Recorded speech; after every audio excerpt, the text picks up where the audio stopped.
This isn't for everybody. Not because it's extreme, and not because it's impossible, and not because you're not capable. It isn't for everybody because once you understand what the standard actually demands, you realize it costs you comfort, it costs you excuses, it costs you the version of you that only shows up when you feel inspired. And if you don't understand this standard, you can build for years and still feel unstable. Not broke, not failing, just unstable. Like you're always rebuilding instead of compounding.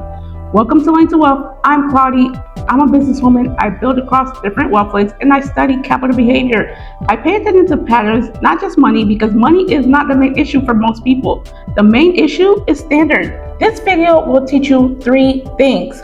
First, why the real standard is rooted in lifelong instruction, not temporary motivation. Second, why most people misunderstand both faith and wealth and separate what should be aligned. And third, what that standard actually looks like in real life when no one is watching. And later, I'm going to read something out loud that most people quote but rarely apply. So stay with me, because the curiosity thread I want you to hold in the back of your mind while we talk. Why do some people quietly compound for decades while other people keep restarting every few years, even though they're smart, even though they're trying, even though they're doing their best? It's not just opportunity. It's not just resources. It's standard. And standard shows up when nobody is clapping, right? Now let's open this up with the part that hurts, because it's the truth. Most people don't actually want a high standard. They want a high outcome. They want the lifestyle, the peace, the respect, the freedom, the stability, but they don't want the daily correction that creates it. They want a breakthrough, but they don't want a blueprint. They want change, but they don't want to be changed. And I'm not saying that from a pedestal. I'm saying it as someone who has had to confront it, because there was a season in my life where I expected immediate success simply because I had a business. And if I'm being honest, I thought starting something meant change would follow automatically, right? Like the label business owner was enough to shift my life. I thought my vision was the proof. I thought my desire was the evidence. I thought because I was trying, results were owed to me. But when I look back, I wasn't disciplined, not in the way that compounding requires, right? I would work in bursts. I'd get excited, I'd go hard for a few days, maybe a few months, right? Then life would happen. Emotions would shift.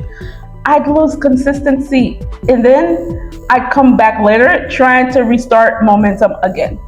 And that's not rare. That's actually normal. That's why this isn't for everybody, because the standard most people will never meet is not ambition, right? It's consistency without emotional dependence. It's doing what needs to be done when nothing is forcing you, right? You don't have a boss telling you what to do. So let's talk about the first thing I promise you. The real standard is rooted in lifelong instruction, not temporary motivation. Temporary motivation is how most people live. You get inspired, you lock in, right? You do good for a week, maybe a month, then it fades. Then you look for another video, another sermon, another podcast, another quote, another push, and the cycle becomes your lifestyle. Motivation is not evil, it's just unreliable. Instruction is different. Instruction is stable. Instruction doesn't care how you feel. Instruction tells you what to do anyway, right? And that's why even if you're not hardcore religious, there's a biblical crossover here that matters, right? Because the Bible at its core is instruction for life, not just for comfort and not just for inspiration, right? Instruction, my people, right? People say BIBLE means basic instructions before leaving Earth. That's a simple way to remember a deeper truth. This is not seasonal, it's lifelong. Not when I'm finally spiritual, not when I'm in trouble, not when I feel aligned, lifelong, right? And most people are not committed to lifelong anything. They want the benefits of a standard without submitting to the standard. That's why they live in phases, right? They're disciplined in phases, they're spiritual in phases, they're healthy in phases. Like me too. I'm not trying to tell you I'm perfect. I've been that and I'm still learning and trying. They're financially responsible in phases. And phases do not compound. Guess what they do?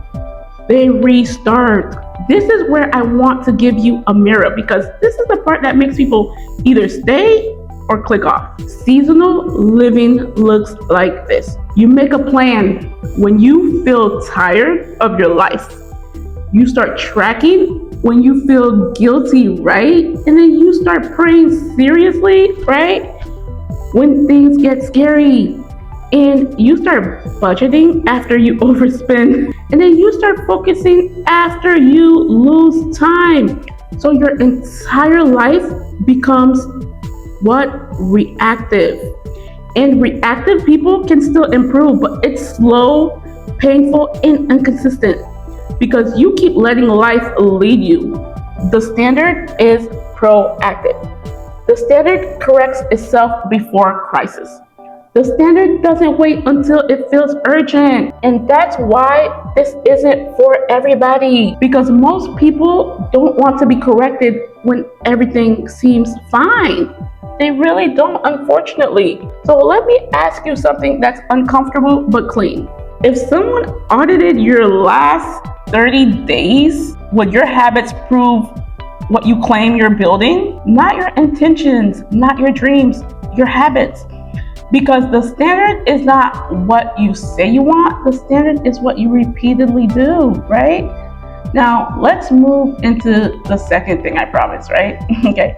Why most people misunderstand both faith and wealth and separate what should actually be aligned, right? So here's what happens, right? Some people try to build wealth with no inner instruction. So money becomes ego. Money becomes identity. Money becomes the scoreboard for self-worth. And that person might get rich, but they don't get stable. Other people try to be spiritual, but treat money like it's either dirty, scary, or not their responsibility. They pray for provision, right? But refuse to learn stewardship, and they'll ask for increase, but avoid structure. Both sides are misaligned. And misalignment, it's expensive, and I had to learn this the hard way, unfortunately. Yeah, it cost me, right? Because wealth without character makes you loud and fragile. And spirituality without stewardship can make you sincere but unstable. The standard is integration. It's faith that actually produces structure. It's wealth building that doesn't destroy your character. And it's discipline that doesn't make you prideful. It's instruction that actually keeps you grounded. And here's where money psychology shows up, right? People say, idolize money like it only applies to rich people. No, guess what? You can idolize money while you're broke. You can idolize money through obsession, through envy, through fear, through constantly thinking, if I just had more, my life would finally begin. That's attachment, right? And attachment is what makes money dangerous, very dangerous. Not money itself, attachment, right? Because attachment creates fear, and fear creates hesitation, and hesitation blocks multiplication. And that's where most people quietly disqualify themselves, not because they're incapable, but because they hesitate every time discipline feels inconvenient, right? They hesitate when correction feels uncomfortable, and they hesitate when obedience feels boring, right? And over time, hesitation becomes their lifestyle, unfortunately.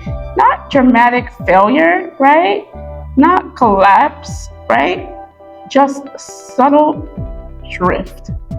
And drift is dangerous because it doesn't feel urgent. It feels very small, right? It feels justified. It feels human, right? But 10 years of justified hesitation creates instability. And that's the difference between people who compound and people who constantly restart. And I was one of those people who was constantly restarting, right? Compounding is not just financial. It's spiritual, it's mental, it's structural. Compounding is not just financial, it's spiritual, it's mental, it's structural. It's what happens when your standards don't change with your mood. Now, let's bring this back to the second thing I promised you. Alignment between faith and wealth. The reason people separate faith and wealth is because they treat them like two different worlds. Faith becomes emotional, wealth becomes tactical, right? But the standard requires both to operate under instruction. If you're spiritually disciplined but financially reckless, that's misalignment. If you're financially strategic but spiritually unstable, that's misalignment.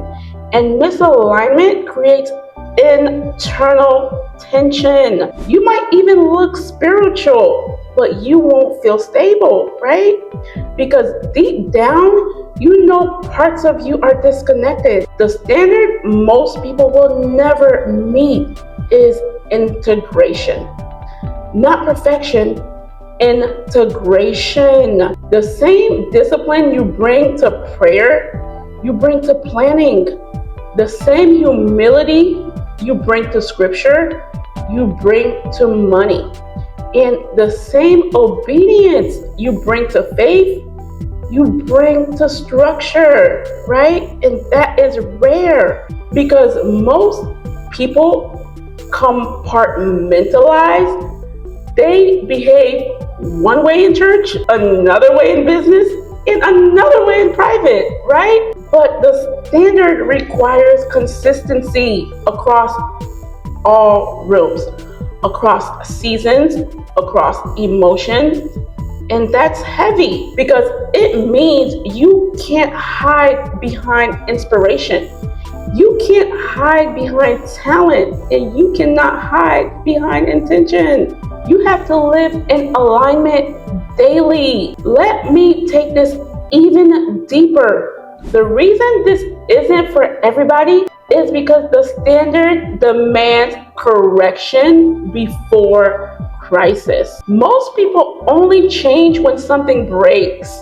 They only adjust when they lose something. And they only grow when they're forced. But the standard most people will never meet is voluntary growth. Choosing discipline when nothing is collapsing. Choosing humility when no one is exposing you. And choosing structure when you could get away without it. That's maturity. And maturity is what creates stability. Now, let's close the curiosity thread, right? Why do some people quietly compound for decades while others restart every few years? Here's the answer. Because compounding requires emotional governance. It requires a standard that does not bend when your feelings shift. It requires lifelong instruction, not seasonal motivation. And it requires alignment, not compartmentalization. It also requires integration, not phases. That's the difference. Not luck, people, not luck. Not IQ, not opportunity, standard, right? And if you remember nothing else from this video, remember this. Your life compounds at the level of your standard, not your desire. And if you raise your standard high enough, your life stops restarting. It stabilizes, it deepens, it compounds. And that's what most people, unfortunately, will never meet, right? Because it costs comfort. It really does. It costs ego. It costs a version of you that only shows up when it feels good. this isn't for everybody. But if you stayed until this point, it might just be for you, right? If this kind of thinking sharpens you, subscribe, because I'm serious about helping people build the mindset that actually compound. I'll see you on the next one, and God bless.